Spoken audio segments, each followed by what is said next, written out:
There we go. There we go. Good evening, everybody. It looks like we're live. We're so happy to have you. If you're on the East Coast, thank you for joining us after dinner. If you're out west, just after work hours. So I hope everybody has a fun beverage this evening. I am super excited to have Doc and the man that needs no introduction. I think everybody tuning in probably knows who Mr. AJ Heightman is. But I've been listening into some great stories about the early years. So I hope you guys revisit that. And I'm going to pop off the screen because really everybody's here for you too. Good evening, everybody. I'm delighted to be with you all and delighted to be with an old friend of mine, AJ Heightman.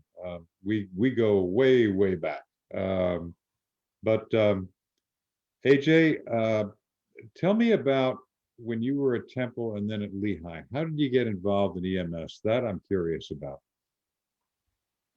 Well, I was at Temple University in '75 when the EMS Act of 73, 74 came on. And hang on a second. Using my video here. Can you still see me, Doc? Yeah, I got you, man. You're good. Okay. So anyway, I decided I wanted to get involved in EMS, and long story short, I got an interview with a guy at Children's Hospital, and he came in scrubs, and he said to me, "What do you want to do?" I said, "I want to do this EMS thing." He said, "Stay in school." And I said, "I don't want to stay in school. I want to get involved in this EMS stuff." And he said, "All right, I'll give you a couple of leads." He said, "But give my name. I'll be glad because I like your enthusiasm." And it turned out that he was the Secretary of Health for the Commonwealth of Pennsylvania, and ended up, kind of looking out for me. And it took me a couple of interviews, and I finally got a job in the Allentown area. And then the Allentown area was a comprehensive health planning board, and the rest is kind of history. We did everything that Dr. David Boyd and the federal program wanted us to do, and ended up getting a lot of money into the Lehigh Valley. Yeah, just to put things into perspective for everybody, you were the executive director of the Eastern PA EMS Council. Yes. And it was a unique organization because in northeastern Pennsylvania, AJ oversaw EMS in 16 counties, and I forget how many EMS services, because back in those days, almost every town had an ambulance. There were 110 ambulance services. And almost all in those days, all of them were probably volunteer. Almost all were volunteer. Yeah. So anyway, that took you from 75 to 91. And then from there, you went to Citronia Ambulance and you became their chief operating officer. Is that right? I became their first operations director. They said, "Listen, we're moving to a new era of EMS and we want an operations director." And they met me for lunch. It wasn't me that they were looking for. They just thought I had some people that might be interested. And I went home that night. Yep. And I said to my wife, I said, after 19 years at the regional office, I think I want operations again. Yep. And I went the next day and I said, I think that's me. And so I was their first operations director, and what a wonderful group of people. Very progressive thinking, always were very progressive thinking. And I thought, wow, if I could take them to the next level. And then the first thing I implemented was system status management. Yep. And they hated me for it. The volunteers did not like having to get up from watching Monday Night Football and relocate to a different part of the Citronia massive coverage area. And I said to them, here's the data, guys. When you're sitting out at 512 or wherever it happened to be, Route 22 and 15th Street, statistically 80% of the time you're going to get an ALS call. Isn't that what you want? Yep. Yeah, but we want to go from here. I said, you can't go from here. You have to go where the calls are going to be coming in. So they became my children. Yeah, they came to EMS today. Then once I moved out to JEMS and said, we were some of AJ's children. Yeah. I love them all. Citronia was an exceptional service back in the day. Really exceptional service. In contrast, down where I worked in Bucks County as a medic, we were a quick response unit backing up. I don't even remember how many basic life support services, and we'd go 35, 40 minutes just to respond to a call. Yeah. It was nuts, man. It was really nuts. So just real briefly, you went from Eastern PA EMS Council to Citronia. Then how did you get into the JEMS position? Well, Jim Page at one of the EMS Today conferences said to me, would you ever think of working for me? And he was my mentor. And Yeah, I was like, Jim, I'd love to work for you. And he said, well, when the time is right, he said, if your wife had let you, I'd love to have you come out to California and work for us. And then I didn't know it, but they took Betsy around the exhibit hall that night and said the same thing to her, feeling her out. And she said, never say never, the kids are young. And then about a year later, while I was at Citronia, they called and said, we think we have a position. And I didn't even ask what the position was. It wasn't the editor at that moment. yeah, It yeah, was to run the consulting division. And the rest is history, man. We loaded up the bags and we moved out to California. And there were some rocky times, but then they came to me one day and the other editor had stormed out and didn't want to change some of the editorial content. And they never called him back. And they called me yeah, in and took me to lunch and said, we want you to be the editor of JEMS. And I said, I'm not a journalist. And they said, we'll surround you with good people. And they certainly did. yeah, yeah. Very 26, cool. Very 26 cool. years ago. Okay. Then I imagine you got the same phone call I did. I noticed that you were one of the original people involved with the museum. I don't know how you got involved, but the way I got involved was Lou Jordan called me and said, I need you on our board. And I said, what board? And the rest is history. And I have a feeling you probably got here the same way. Same thing. I just found my name cards from back in that era, and I was one of the founding members, and I Yeah, pledged all kinds of support to them.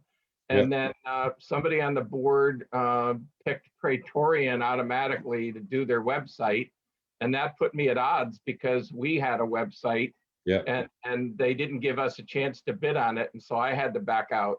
yeah, It wasn't that I didn't have the enthusiasm, and I think as I mentioned to you offline that I'm putting all my papers aside that they'll go to the museum when I'm not around anymore, but I still demand to play with them while I'm here. yeah. That's cool. Now, your background. Tell us about that vehicle in the background, what it was, and what you're doing with it.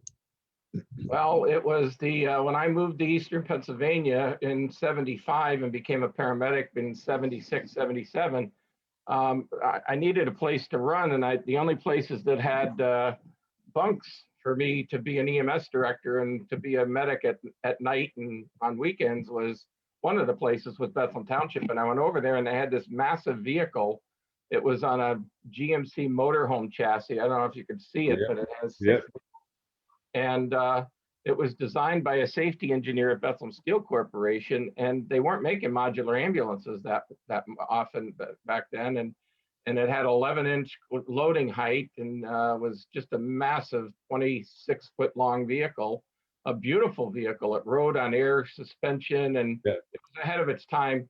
And I always said that I'd love to have that vehicle someday, that it should never go to the scrap heap. And I missed it when they put it out of service. When I left, I had converted it into that mobile command and rehab unit, et cetera. And people lost the enthusiasm for that vehicle and replaced it with some modulars.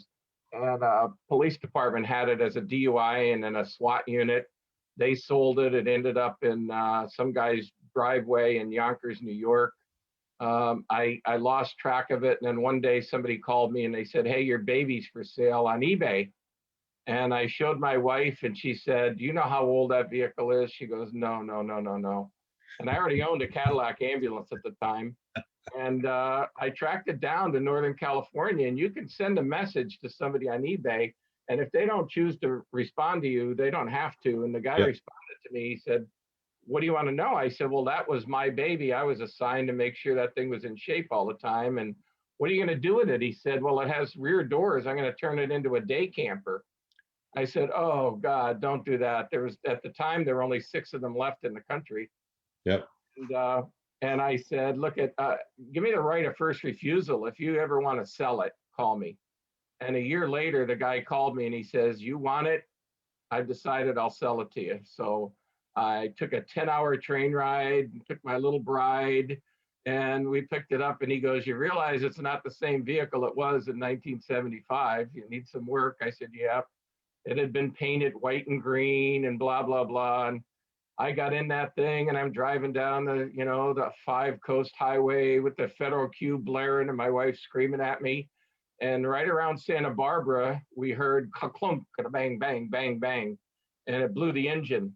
And $3,000 later, getting it towed to the LA area. It was my vehicle, but I had to spend another $8,000 on an engine. Yeah. And as I was telling Doc offline, the guy that I gave the money to never finished the job and got evicted from his place and never told me. And it almost ended up on the scrap heap. So it's in Riverside County right now. There's a gentleman that's really sincere. He's putting the engine back together, and I've got all the lights and everything for it. So it's a money pit, but again, someday it'll be on the road again. My goal. You're gonna be able to keep it to the original paint job and so on? San Diego next year, and I want to have it there. Yeah. You're gonna try and get it back to the original paint scheme and so forth? Yeah, it's going to have the original paint. It may not say Bethlehem Township, but it'll say Mobile Intensive Care Unit on it, and it'll still say 247 because that's what it was. Everybody knew 247. Yeah. It's the same vehicle that you'd see on the movie Stripes, was the urban assault vehicle. So maybe I'll put machine guns on the roof. I don't know. It depends on what time it is.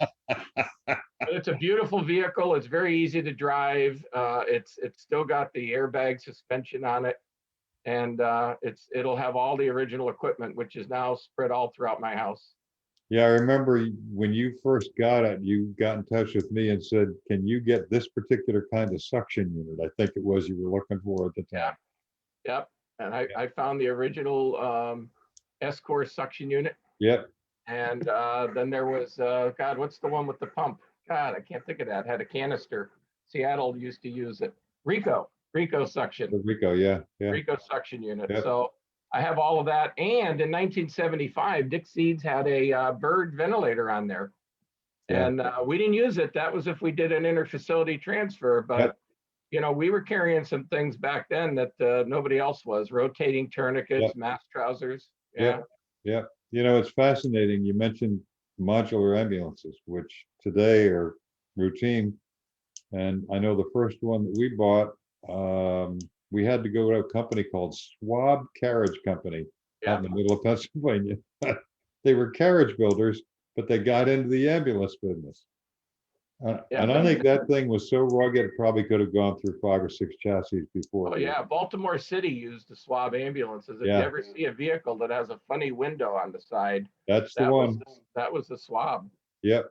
My dad was in the Scranton Fire Department, and they bought a Modulance, which was the same vehicle that was on the show Emergency. And oh my God, when he would take me along, I was only like 14, 15 years old in Emergency, and when I got a chance to ride in a Modulance, I felt like I was on the show. I was there, man. Very cool. It's interesting that we've had a chance to live through a lot of this stuff in terms of the evolution of EMS. Talk about a little bit how we evolved and some of the things you and I went through, like with Lehigh Valley Hospital Center and Medevac and so on. I think that's important for folks to understand. Well, I think it's important for people to understand it's all kind of personality. I was a young, impressionable person that when Dave Boyd said you did something, if I wanted the money, I did it. And when he said you categorize hospitals, I had 2 medical directors. It's all about personalities. Doc Clinchy is a personality who never took no for an answer. And my medical directors did not take no for an answer. Our board was full of people that took no for an answer.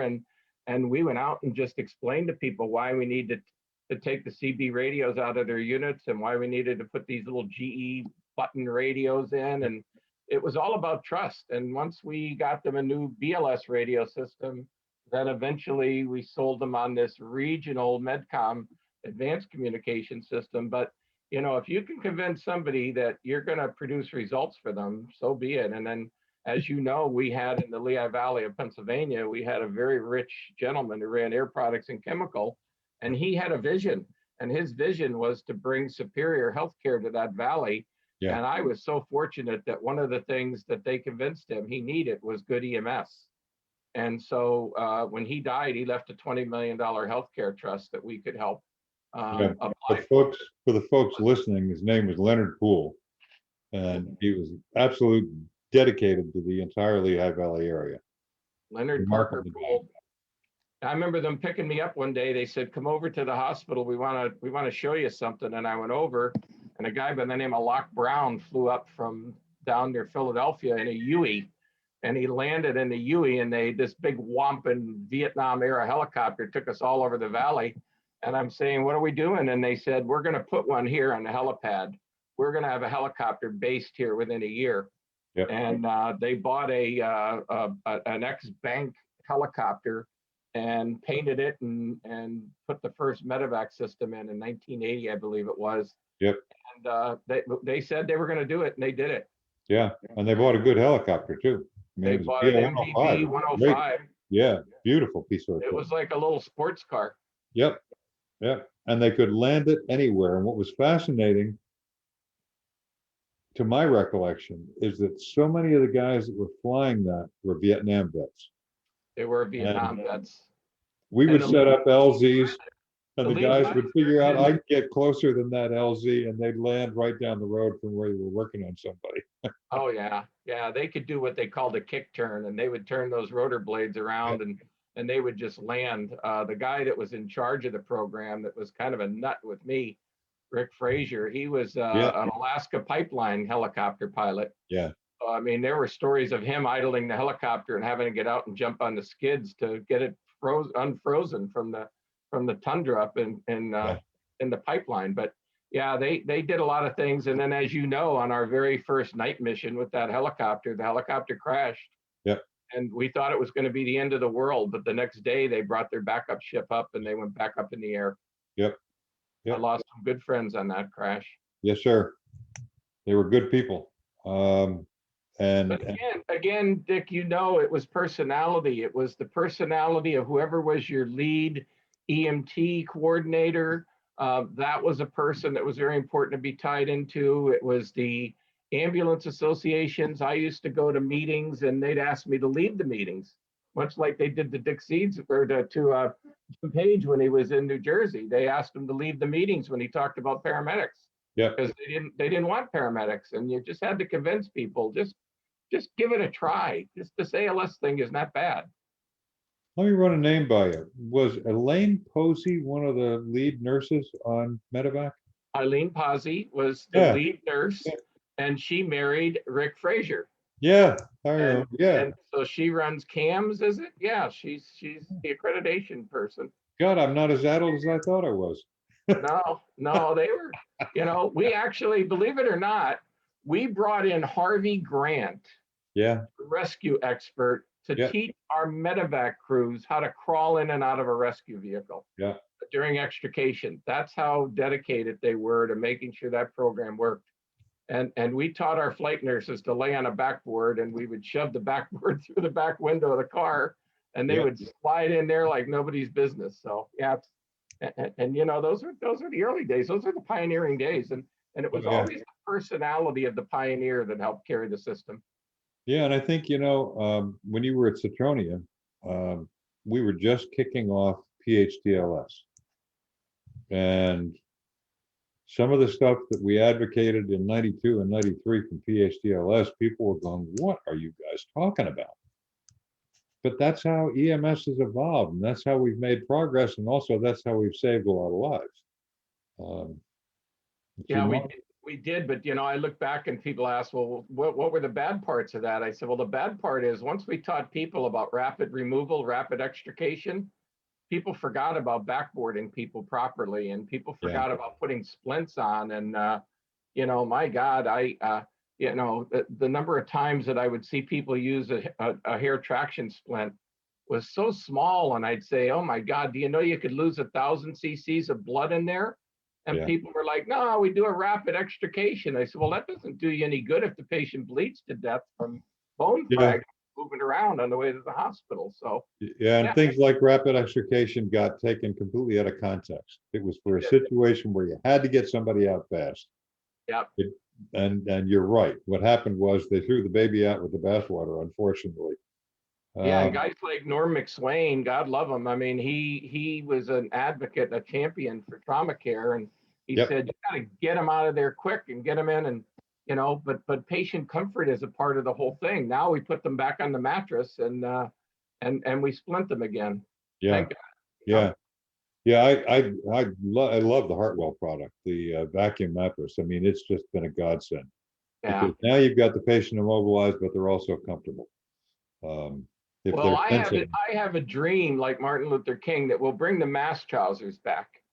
And the mass trousers, I saved a couple lives with mass trousers, so I will argue with Paul Pepe and others about the yep, mass trousers. But the bottom line is, I believe we could circulate cold water during a code during the mass trousers, and then if it's a trauma, we could keep the pressure up and still use the toothpaste tube effect. But we had patients who had no blood pressure that when we yep, put the mass trousers on, we they got a work. temporary blood pressure to be able to poke a line in. Yep, That was I thought it was a major advancement, but one study killed the mass trousers. Paul yeah, Pepe's study that said there was no impact. Well, it was in Houston, and yeah, you could spit at a trauma center if you're in Houston. They yeah, had so many of them, but go to rural Oklahoma or somewhere else like that, and North Dakota, and I still maintain that someday we'll see something like that again.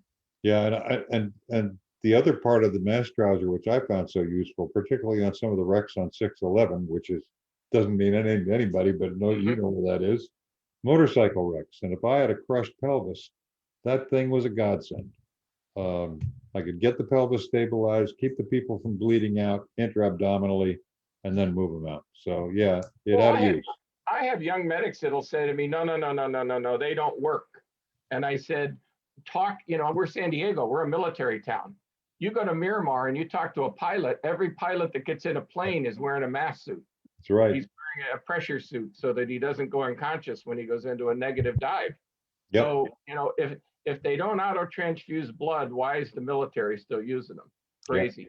Just Yep. like tourniquets, we were told, don't put a tourniquet on because you could damage the extremity. Well, note to self, if AJ's leg is gone, I don't care about tissue damage at the tip of where the amputation is. There you go. So we brought tourniquets back. Yeah. Yeah. Yeah. And there That's was just a big amazing. article in the paper about every military conflict has brought some good things, and the military conflict in Afghanistan brought the benefit of tourniquets. Yeah. And it goes all the way back to General Pickett, I think it was in the Civil War, that had all of his people carrying tourniquets. Yeah. Yeah, amazing. Um, so where do you see EMS headed in the future? You've had a chance through your position with JEMS to get a much more global look at what's going on in this country and around the world. Where do you see us going? What do you see happening? Well, I see a good solid return to basics, even in the rural communities. Good fracture management, pain control, TLC. We've lost some of the TLC in our systems. Yeah. I don't see as many paramedics in the future, and people get mad at me for that, but you can still go to Seattle, and some of their medics are 30-year medics there. They have but maybe 4 or 5 medic 1 units floating around the city of Seattle. Most of it are aid cars or BLS. And so we don't need everybody always being a paramedic, but we do need paramedics that see lots of stuff. The intuitive medic that looks at stuff. I'll be watching a TV show. Now I'm an old medic, and I'll say to my wife, that's a sucking chest wound. And she'll say, how do you know that? I said, because 40 years of looking at multiple fractures of the chest, that's a sucking chest wound. And I've seen flight crews the same way. They walk in the side door of an ambulance and they look at somebody and they go, get me a needle out. I got to pop his chest, because they could see the paradoxical breathing. And you'll get a new medic who's never seen that before. And some of these guys get assigned over to an engine company or something, and they may not do an endotracheal intubation but once a year. Yeah. I'm not so sure that I want somebody putting a tube in me that's only done it once a year. Yeah.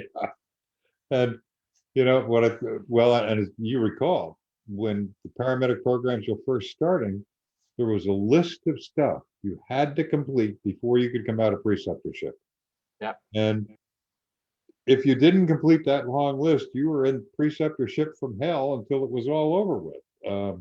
So it was interesting way to get introduced to the field. The other thing that I'm concerned about, and you made a good point about doing an intubation once a year.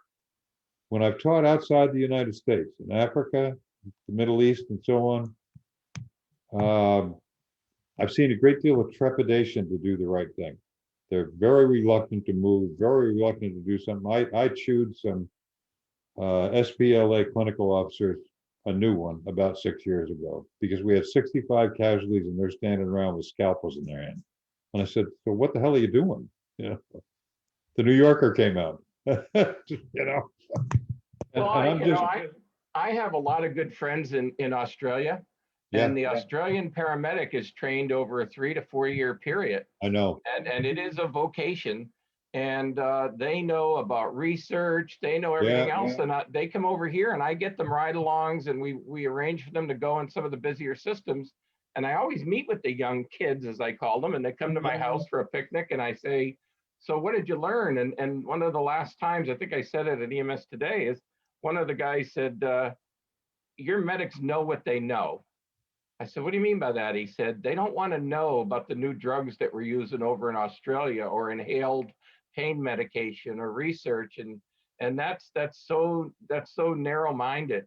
And I'll tell you what's interesting is that I just had some communications. They are working out a system to get to some of those young kids from Australia jobs in EMS systems in the United States, yeah, because you're going to get a paramedic who's going to go on the street, who has a much deeper understanding of pharmacology than we do. yeah, yeah. And that when I spoke at a cardiac conference in Sydney, I guess, oh God, Kevin was a baby, so it was 20 some odd years ago. But they were already doing that full college degree thing for paramedics. And I'm thinking, God almighty, these kids are into their third year of education before they even get involved with any patient care. But I think there's some merit to it because Well, and I don't advocate. People get mad at me. I don't advocate that everybody has to be a 4 year degree paramedic, but their continuing education program should be developed in such a way that they have all of those modules. We used to have a paramedic 1 and a paramedic 2 level. Yep, we did. And Dr. Those Morker, are on the wall right here. our medical director, insisted that we go all the way to paramedic 2. Yeah, And so we spent time in the NICUs and learning how to start IVs on small babies. And I just I mentored a young lady, and she's in a real high performance system. And she just emailed me about her first save, and I was so happy. And then she said to me, "It was my first live intubation." And I thought, oh my God, I had to have 20 live intubations at Sacred Heart Hospital in Allentown before I got cleared. Yep. Yep. And I had to start the IV, and I had to squirt xylocaine through the vocal cords before I put the actual tube in. So actually, those were 40 live intubations. Yeah, and that's one of the things that I think to some extent has been lost. You and I, when we were teaching medics, young medics, we could go in and see the anesthesiologist in the hospital and say, "I'm going to send you 2 students tomorrow, let them drop tubes all morning long." And they would.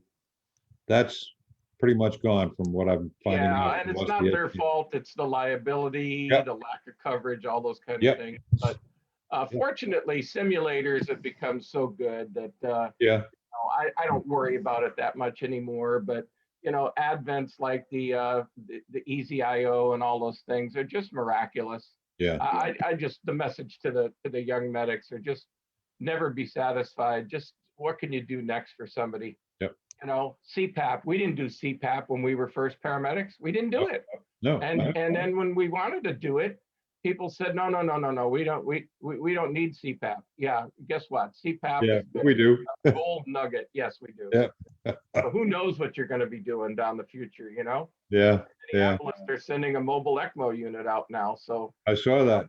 That's my wife really is cool. like, I went in for atrial ablation surgery, and she said, "Do you want an advanced directive?" I said, "Hell no, I want ECMO." If they try ECMO on me, if something goes wrong and ECMO doesn't work, then you can terminate the code. But I'm not dying in 20 minutes. I want ECMO. There you go. Cool. All right, buddy. We've hit the bewitching hour. Thank you very much. Good to see you, man. Good this to see was you fun. too. Good to be seen. Yep. Now we'll have a word from our sponsor at the end here. There she is. There we go. Thank you. This was great. We've had some giggles online, a couple people saying hi. So what a great way to spend a Friday evening. So, oh, wait, hold on. We have a question from the crowd. Are you still collecting a toy ambulance in your emergency vehicles? Still collecting what, Christy? Well, they know Toy that ambulances? I had Ambuli? I had a massive toy collection, and when we were going to shut the San Diego physical office down, Furno stepped forward, and Furno bought all of those toy ambulances and has them beautifully displayed in their headquarters. So you may want to do a show just from that particular area, because they've done a miraculous job. Joe Borgraff and his sons researched every one of those toys, so they live on. Cool. Cool. Excellent. Excellent. Well, thank you, Fred, for asking the question. It's always great to field questions from the crowd, so that's always exciting. And of course, the museum is supported by membership dollars. So this is going to be the really PBS pitch that we need your help to keep collecting and saving artifacts and stories and doing more programs like Coffee with Doc. So please go to emsmuseum.org/support us, I believe, and you can sign up to be a member. You can donate. Cash donations go a really long way for us, and we have a Packard in the shop we're hoping to bring out to Atlanta later this year, and it would be very cool to have that all pretty and running. It is running. I have heard it purr, so now we just need to polish it. And I will add one other tidbit in terms of what you're going to see in the coming months from the National EMS Museum. You will see volume 1, number 1 of the National EMS Museum's magazine. We're still trying to figure out what to call it. I don't think we've settled on the name yet, but there will be a magazine, and you'll probably first see it where you can get your hands on it at EMS World Expo. I would think at least that'll probably be the first show where we'll have it. But yeah, members will get advanced copies, so it's good to be a member now so that you get on the list. Sign up. Your inbox. And I'll promise you, when that vehicle behind me is done, we'll do a moving interview inside that vehicle. We'll do a walk. Very cool. Yes, let's do it. Excellent. Thank you all. Good night. All right. Thank you very much. Good night. Good night, everybody.